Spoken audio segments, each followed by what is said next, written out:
Hi everyone, thanks for attending my talk. So today I'm going to talk about Android App Start. So quick introduction for myself. So my name is Lucas. I'm working as a senior software engineer on Android at Grab in Singapore. I'm working in a team called App Performance. Our main focus is the app startup time. We are spending countless hours to make sure that when the user open our application, it will be able to use it as fast as possible. So we want to reduce the time it takes for the application to load as much as possible. And today I'm going to share all our learnings that we got by doing this. So agenda for today, the main objective of this talk is to understand the app startup flow in order to find the bottleneck and make it faster for your application. So to do this, we are going to take a very simple application, which is a Hello World application, and I'm going to profile this application. And on the profiling result, we are going to analyze what each step is doing. Then we will be moving to the third topic of today. We are going to measure each step to trying to isolate what is the bottleneck of our application and what's the overhead of having each step. Then we will move to the conclusion, which is the takeaway. So after this talk, you should be able to implement your own metric inside your application in order to find the bottleneck specific to your application to improve your app startup time as we did. So to make sure we are at the same page, some terminology. So we have app start. When I talk app start here, we are talking about all the operations that are running from the time I tap on my application icon on the home screen until I can see the first frame. And the critical flow is everything inside this app start that will affect the startup time. So mostly everything that is happening in main thread specifically. So one tool that I'm going to use to measure each step and collect the metric, I'm going to use monoclock from Kotlin. So recently I saw that monoclock was experimental by the time I use it. I saw that it has been renamed, I think in Kotlin 1.4. But anyway, the purpose is still the same, is to have a clock to measure the time difference between 2 points. So we are going to measure and collect the metric based on this by using this tool. So profiling Hello World application. So I put animation here. What is the Hello World application? So Hello World application is basically the most simple application you can get. Basically, it's just an empty application that is just have one frame, that is just one screen that will be showing Hello World in the middle of the screen, as you can see here. The thing is that this text in the middle of the screen is not showing straight away, right? By the time I tap on the App Start icon, on my application icon, which is called App Start, there is a bit of delay, right? So I want to understand what's happening during this delay. Why am I not seeing my screen straight away, right? So to do that, I'm using Android Studio Profiler, and I profile this exact application that you are seeing here. And the result is this. So I have identified 7 steps, which I've annotated on the image here from 1 to 7. And this is all the components that are happening at App Start before I'm able to see the screen. And from there, it looks quite complex, but actually I can simplify it. So I created this simplified version, and simplify, it looks like this. So the first thing first, when I tap on my application icon, the system will load my application binary. In the profiling trace, it's called open.dex file. So the dex is basically my application binary. It is going to load the binary of the application. and trying to read the instruction to understand what does it need to display, right? What does it need to do, right, for my application. So this is the first step. Second thing, we have the application class. So if I subclass the application class from the Android SDK, it's going to init my class. We are going to go more in detail later and see how we are going to measure it as well. So third thing, after my application class is created, I have the content provider that are init. Then I have the application lifecycle method, which means inside application like onAttach base context or onCreate. Then we move to the activity class. We have the init of the activity class, so like the constructor, class attribute definition, same as the application class, init. Then we have the activity lifecycle, so on resume, on start, on create, and so on, the one you should be familiar with. So back to the basics, like you may be familiar with the Android lifecycle, but actually in one class, there is multiple places where I can put my code, right? I can put in the constructor, I can declare class attribute. If I'm in Kotlin, I have the init block, then I have all the methods from the lifecycle, like onCreate in this case. So I have identified here 4 places where I can put my code, and I want to understand which one will be executed first. So the first code that will be executed is the one that I'm going to put inside the constructor. Okay, so that's very basic.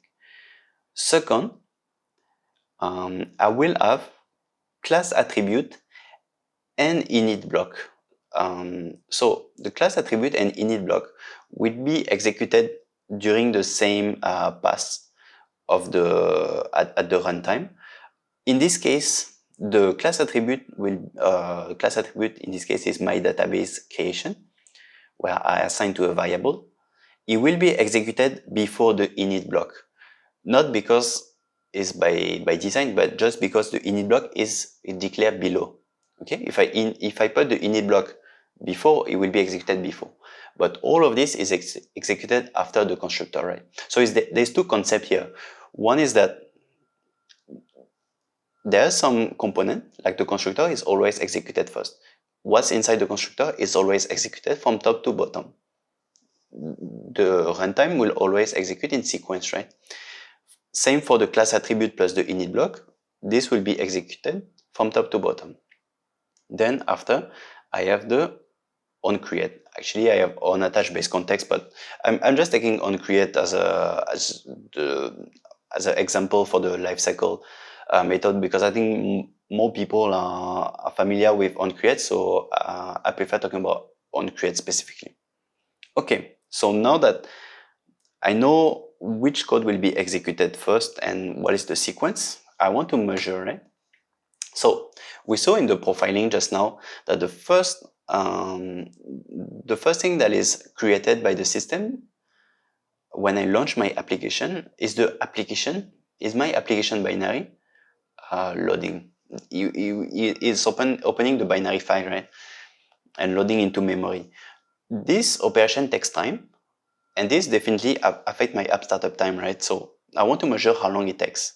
The problem is that this method, I cannot put a start and end time, right? I cannot get the time before and after this method to get the overhead. I cannot use monoclock in this case. Luckily, the open dex file is happening in the main thread. So the first thing that the system is doing when you create a thread is going to attach a clock linked to this thread. So when I launch my application, the system will create the main thread, it will create the clock, then it will open the dex file. Then after that, we saw that we have the application creation, right? And so in this case, I have the constructor, then I have the class attribute. So in my class attribute, which is in this sample code, it will be the first line of code that will be executed by my application. This is the first line of code that will be executed by my application. So it's super important. And from there, I'm going to get when does my main thread, because this is happening in the same thread as the dex loading, what is the value of the timer associated to this thread, which is the main thread, right? So I can do this by calling system_clock.current thread time millisecond, and this will tell me that, okay, the thread at this point has been created since 100, 200, 300 milliseconds. So I'm going to get the time in milliseconds. If I don't do this, and if I start measuring from here, which is the first line of code that is executed that I'm able to control, I'm going to miss this part, right? And I don't want to miss anything. I want to measure exactly everything. So I'm collecting this time here. So what is this overhead here? I think not many people are actually familiar with this operation. And this is not very known that this can affect the startup time. And there are actually many concerns about whether having one DEX file or having multi-DEX affect my app startup time. So Google made a talk about this. And so I have put the reference here, reference number 1. They will tell you that regardless of you have one DEX file or 100 DEX file, it will take the same time. So having using multi-DEX will not affect my startup time for this specific metric. And they give you the measurement of 350 milliseconds. So they will tell you that this operation here takes 350 milliseconds. The problem is in their presentation, they never say how this has been measured. But from our experience, because we have also measured it, this is accurate. We have measured the exact same metric. So at that time, we already have measured 350 milliseconds, right? If you want to learn more about this, there's the reference, so you can check it out. Okay, second, I have the class attribute and init block. So I already have my first class attribute, which is getting the time that I've missed, which is the DEX. Then I can declare more class attribute and I can put some code in the init block, right? So in my example here, I didn't put any init block. So let's just focus on the class attribute. Class attribute, like I can have my database, my network. So I want to measure how long it takes to declare all those class attributes. Sometimes in one class, you can declare multiple attributes like this. If you're not using dependency injection, that's another topic. So since I can control the code now, I can start the clock before and after. So I'm going to create a class attribute, and I will put it at the top of my class. So it needs to be the first class attribute that I'm going to declare in my class. I'm going to start the clock, and at the bottom of the class, I'm going to get the elapsed time based on the since when I have started this, right? And this section, because again, it's executed from top down, right? So it will start the timer, it will call my database, my network, blah, blah, blah, and then it's going to stop the timer, right? And this will measure the time it takes for all the class attribute to init. Why is it important? Because if I look at the class like this, my database, it may internally open a database, which can be very costly, right? My network maybe can create some network layer, right? Even if it's not doing it now, my database implementation can change later, and this can create an overhead later, right? But by doing that, by having this metric in place, if any new class attribute is added to this class, or if any behavior change inside the class attribute that I've already declared, it will be catched by my metric in this case. So this is the second step that is happening. Third step, we saw that we have the content provider, right? So content provider is happening after my class attribute are declared, but before application lifecycle method are called, which means application OnCreate. So I'm going to get the delta from after my class attribute are created. So I'm going to start another timer like at the bottom of my application class, and I'm going to stop this timer when my application OnCreate is invoked. And this will measure mostly it will include the time that it takes for all the content provider. And because there is not much other things, I can assume that this is the time for all the content provider to init. So why is it important to measure this? Firebase Crashlytics in this case, since it's the same SDK now, and Facebook, they are using content provider to automatically init their library. So for Facebook, if you add the Facebook SDK as a dependency to your application, the SDK will automatically register one content provider for you, and it will automatically init Facebook by itself. So by just adding one small dependency inside your project, you can create overhead at Upstart. And this is something that we want to measure. And so in this case, we don't have the breakdown about how much each library is taking, but we have the big picture about the overall about this is the time for all the library using content provider to init. And based on the metric, we can say whether it's a problem or not. One interesting fact to understand here is that Firebase Crashlytics is only init at this point, right? That means that before that, it's not init, right? So Firebase Crashlytics will only start reporting the crash after the content provider are init. So if I go back to this second slide, at this point when I call my database, Firebase Crashlytics is not init, right? So in this case, if my database is throwing exception 100% of the time, or if my network is showing exception 100% of the time, this crash will never be recorded. Because it's happening before I'm even asked Firebase to start recording the crash. So this is super important to know. So be really mindful about what class attribute do you put. Alternatively, you can actually declare, you can actually put init Firebase manually or Facebook manually inside the application constructor. Then you won't have any problem, but that's really if you want to go one step further. Fourth, so we have the application OnCreate. In this case, I'm going to use this Kotlin-ish, I would say, way of coding, which I'm going to wrap the OnCreate callback with my clock. This will make sure that if a new code is adding inside OnCreate, no one is going to add any code after I'm getting the elapsed time. Because if I put start time and then I call elapsed time to get the overhead, if I just put this inside the OnCreate, someone can, if someone want to add another method inside the OnCreate, basically you will just add it at the bottom of the OnCreate, right? You will just add one more line, right? And if it's not very careful about what the OnCreate is doing, and if there is any measurement happening inside the OnCreate, you may be adding code after you're getting the time.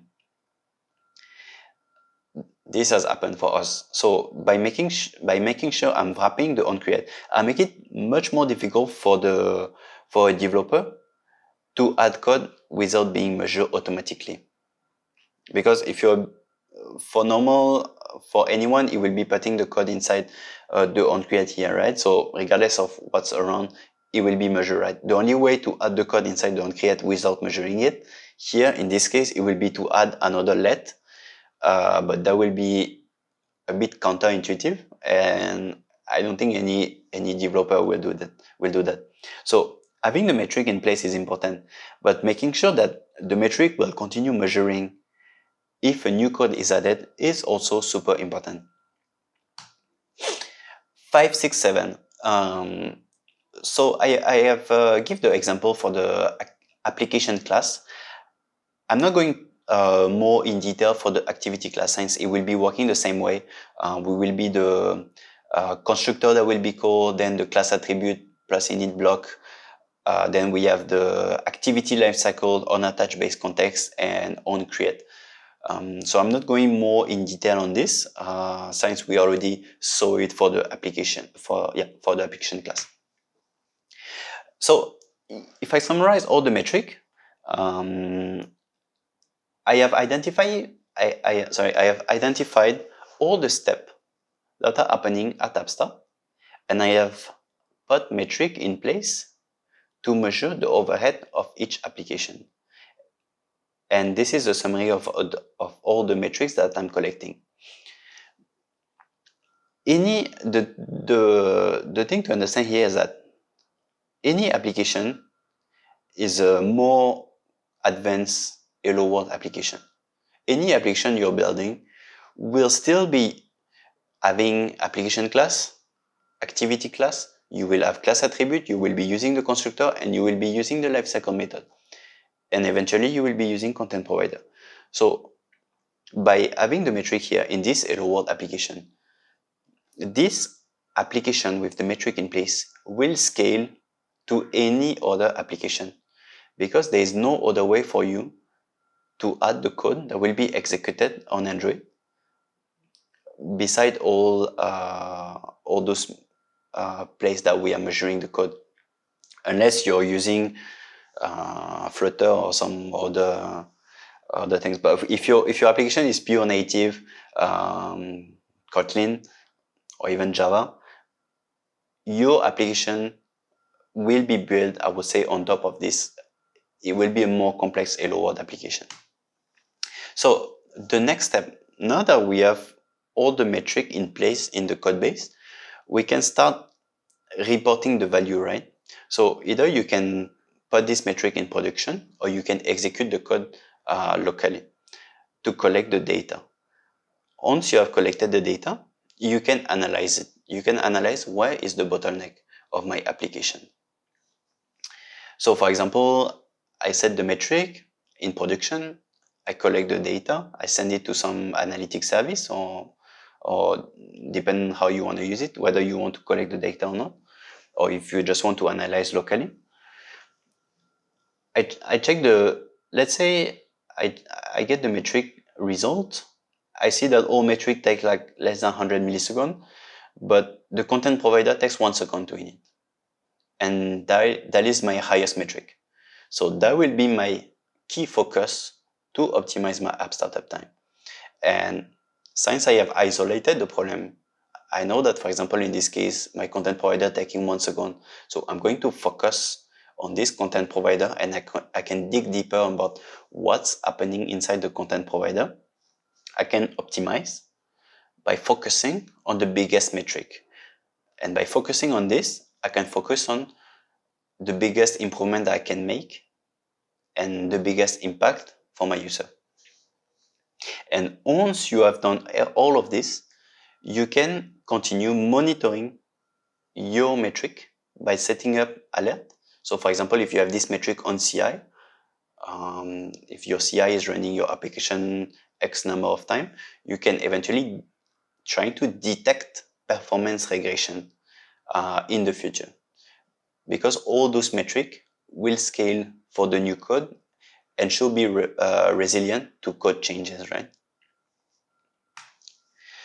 So by doing that, by doing all those steps in this exact order, for us, we were able to make our application startup time 60% faster for our user.